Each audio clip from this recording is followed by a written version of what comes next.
नमस्ते।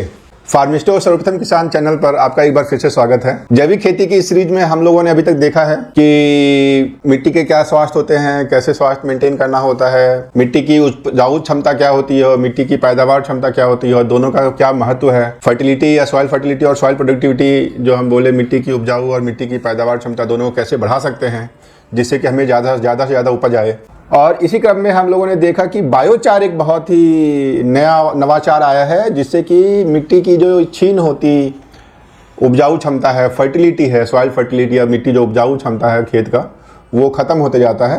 उसको हम बायोचार के माध्यम से कैसे बढ़ा सकते हैं। तो आइए आज हम जानते हैं बायोचार क्या होता है और इसके क्या क्या फ़ायदे हैं और इस फायदे से कैसे हमारी मिट्टी की जो उपजाऊ क्षमता खत्म होते जा रही है, छीन होते जा रही है, वो कैसे फिर उसको हम बढ़ा सकते हैं और हम अपने खेत से ज़्यादा उत्पादन ले सकते हैं। तो बायोचार जो शब्द है इंग्लिश में, अंग्रेजी शब्द है ये बायो और चार। बायो से मतलब होता है कोई भी जैविक लाइफ, और चार एक चारकोल जो कोयला होता है उससे लिया गया है। तो बायोचार होता है कि ऐसा चीज़ जो कि हमारे लाइफ को सपोर्ट करे। और ये कैसे बनता है, तो जितने भी तमाम तरह के जो हमारे खेती के या फसल के जो अवशेष हैं उनको सही टेम्परेचर पे और सही ऑक्सीजन की रिक्वायरमेंट में जब उसको हम गर्म करते हैं या एक तरीके से जलाते हैं, तो जो काला होकर के चारकोल जैसा, जैसे कि आप लोग आमतौर पे पहले लकड़ी जलाते थे तो लकड़ी का कोयला हो जाता था, इसी तरह का ये कोयला है। लेकिन किसी भी तरह के फसल के अवशेष से हम ये इस तरह एक तरह का कोयला निकालते हैं जो पूरा जलता नहीं है, आधा जलने के बाद हम इसको छोड़ देते हैं, जिससे कि इसमें कार्बन की अधिक से अधिक मात्रा होती है। अगर सही तरीके से हम बनाए हैं तो 60 से 65% या उससे भी ज़्यादा इसमें कार्बन हो सकता है। बाकी तो फसल अवशेष सारे कार्बनिक ही चीज़ हैं, ऑर्गेनिक मैटर है। लेकिन क्या होता है कि जलाने से थोड़ा सा कार्बन गैस बन करके, कार्बन डाइऑक्साइड गैस बन करके वातावरण में भी चला जाता है, लेकिन 60 से 65% का जो कार्बन है हमारे फसल अवशेष में वो बच जाता है। और फसल अवशेष कैसे हो सकते हैं? नारियल का जो पानी पीने के बाद जो बच जाता है, सबसे अच्छा बायोचार बनाने के लिए बहुत बल्कि है। अगर हम पराली जला रहे हैं खेत में, गेहूं और धान का या किसी भी चीज़ का या मक्का का, उससे जो हमारे फसल को नुकसान हो रहा है उससे हम जो है सो बायोचार बना सकते हैं। मक्का जब हम निकालते हैं भुट्टे से और भुट्टे के बीज का जो बच जाता है खखरी, उसको दाना निकालने के बाद वो एक हमारा जो है सो बायोचार बनाने का बहुत अच्छा रॉ मटेरियल बन सकता है। तो ये इस तरह के कोई भी चीज़ हम ऑर्गेनिक मैटर, कोई भी फसल का अवशेष सूखने के बाद उसको हम नियंत्रित मात्रा में जलाते हैं, पूरा बंद रहता है। और आगे कभी बात करेंगे हम लोग कि बायोचार कैसे बनाते हैं उसमें।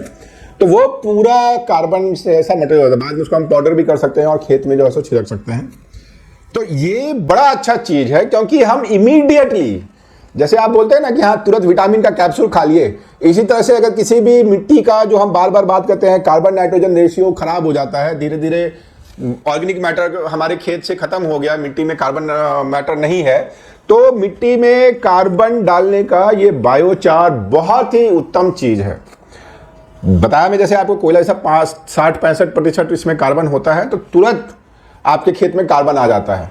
और ये कार्बन आने से आपकी खेत की जो अंतर्निहित उपजाऊ क्षमता होती है, फर्टिलिटी होती है, inherent fertility of the soil, वो बढ़ जाती है। और कैसे बढ़ती है? क्योंकि हम जब डालते हैं ये बायोचार अपने खेतों में, मिट्टी में ऊपर से भी डाल सकते हैं, थोड़ा अंदर डीप गहरी जुताई करके डालते हैं तो सबसे अच्छा होता है। तो इससे फायदा क्या होता है कि ये हमारे जितने भी तरह के पोषक तत्व अगर हम बाहर से डाल रहे हैं उसको एब्जॉर्ब करता है, उसको सोखता है और वो मिट्टी से बर्बाद नहीं होता है। और वो सब सोख लेता है उसको, फिर उसको धीरे धीरे हमारे फसल को रिलीज करता है। तो जो हम खेतों में खाद भी डाल रहे हैं या उर्वरक डाल रहे हैं या कोई भी माइक्रो न्यूट्रिएंट डाल रहे हैं, पोषक तत्व किसी भी तरह का डाल रहे हो, वो एक ही साथ हमारे फसल में बर्बाद नहीं होगा। क्योंकि उसकी ऐसे अगर हम डालते हैं तो उसकी यूटिलाइजेशन कुछ दिन के लिए होती है, कुछ ही दिन तक उसको फसल ले सकता है, नहीं तो वो छीन हो जाता है। वो पानी के साथ मिट्टी में नीचे जो है सो चला जाता है, पूरा अंडर ग्राउंड वाटर में जाके मिल जाता है। और इसी तरह से हम बहुत बार जो है सो बहुत सारे पेस्टिसाइड्स डालते हैं, कीटनाशक, फुफुंदीनाशक, इस तरह की जो जहर डालते हैं हम कीड़े को मारने के लिए। तो आमतौर में तो बहुत लोग इसको दवा बोलते हैं, फसल के लिए दवा है, मगर हमारे मनुष्यों के लिए या हमारे मवेशियों के लिए या हमारे मिट्टी में जो पाए जाते हैं लाभदायक जीवाणु, इन सब के लिए तो ये जहर ही है ना। तो इस जहर को भी वो सोख लेता है और जरूरत पड़ने पर फसल में मतलब वो जो है सो मिट्टी का जो प्रदूषण होता है उसको बर्बाद होने से रोकता है। तो हम जो जलवायु परिवर्तन की आजकल बात करते हैं, बहुत लोग, सब लोग जलवायु परिवर्तन, तो ये हमारा जलवायु परिवर्तन में जो हम बात करते हैं कि कार्बन उत्सर्जन होता है या कार्बन डाइऑक्साइड होता है, तो हम नॉर्मल तरीके से किसी भी फसल अवशेष को अगर कंपोस्ट बनाते हैं, चाहे वो गोबर की खाद हो, चाहे जो भी चीज़ें हों, उसमें हमारा कार्बन उत्सर्जन बहुत ज़्यादा होता है, कार्बन डाइऑक्साइड बहुत उत्सर्जन होता है, बिकॉज उसमें बहुत माइक्रोबियल एक्टिविटी होती है। और सारे माइक्रोवेल एक्टिविटी जो है सो में जो कार्बन डाइऑक्साइड उत्सर्जन होता है, तो चारकोल बनाने में हमारा सारा कार्बन, पहले ही बताया हम कि सारा कार्बन बच जाता है, बिल्कुल थोड़ा सा कार्बन बर्बाद होता है एटमॉस्फेयर में जल के।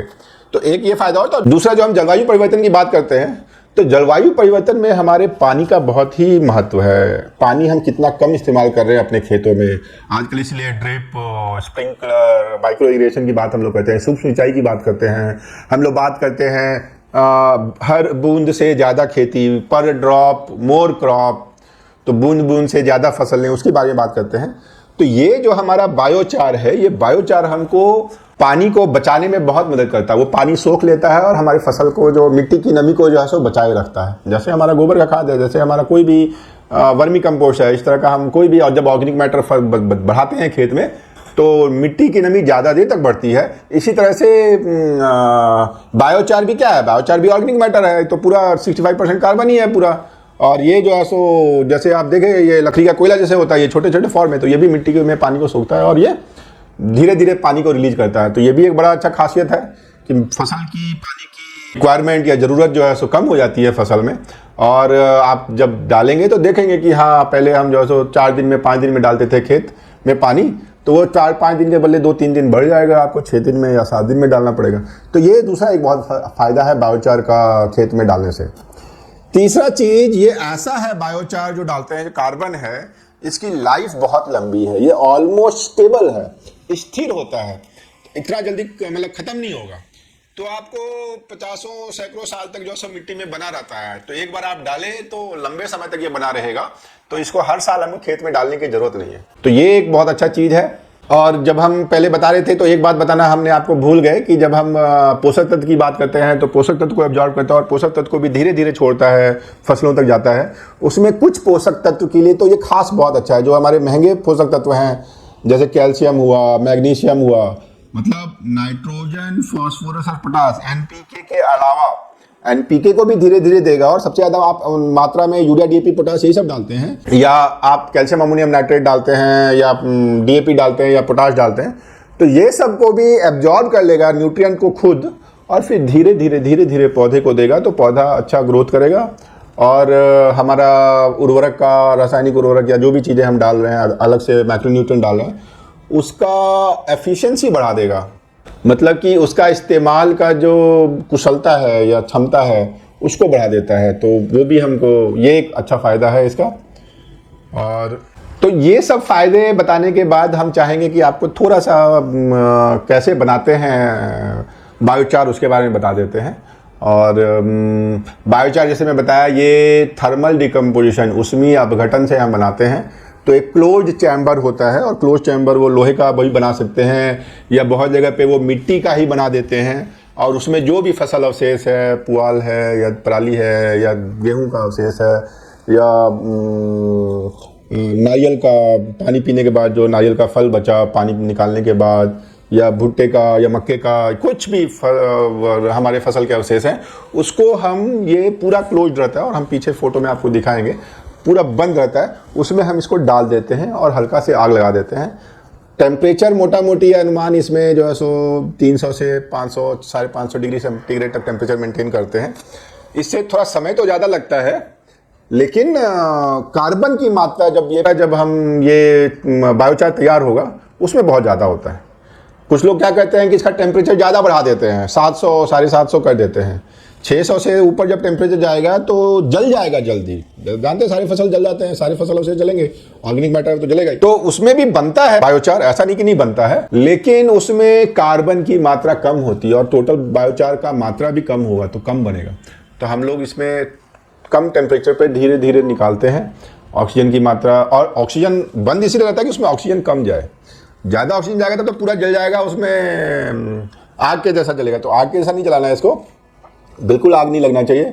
मतलब आग में जो लपट होती है वैसा लपट इसमें नहीं निकलना चाहिए। तो धुआं धीरे धीरे, जैसे भींगा चीज़ जलता है जब, उस समय जिस तरह से धुआं होता है और आग नहीं निकलता है, उस तरह से इसको धीरे धीरे धीरे धीरे जलना चाहिए, तो बहुत अच्छा होता है। तो ये अब हम आज हम जाने कि बायोचार क्या है, बायोचार को क्या फ़ायदा है, और एक संक्षेप में हम ये भी जाने कि बायोचार कैसे बनाते हैं।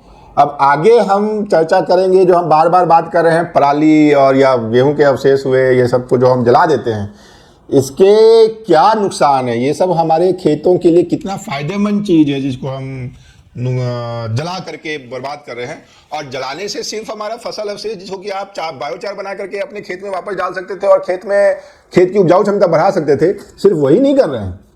इससे हमें जो सबसे बड़ा नुकसान हो रहा है कि हम इसको खेत में अगर जलाते हैं तो हमारा मिट्टी का जो है सो उपजाऊ क्षमता तो बिल्कुल ही खत्म हो जाता है। तो इससे क्या क्या नुकसान है आगे विस्तार से हम अगले वीडियो में चर्चा करेंगे। धन्यवाद हमारे फार्मिस्टर चैनल को सब्सक्राइब और लाइक करने के लिए, और इसी तरह हमारे फार्मिस्टर चैनल में बने रहिए। हम इसी तरह से आपके लिए अच्छे अच्छे वीडियो और अच्छी अच्छी जानकारी लेकर के आएंगे। नमस्कार।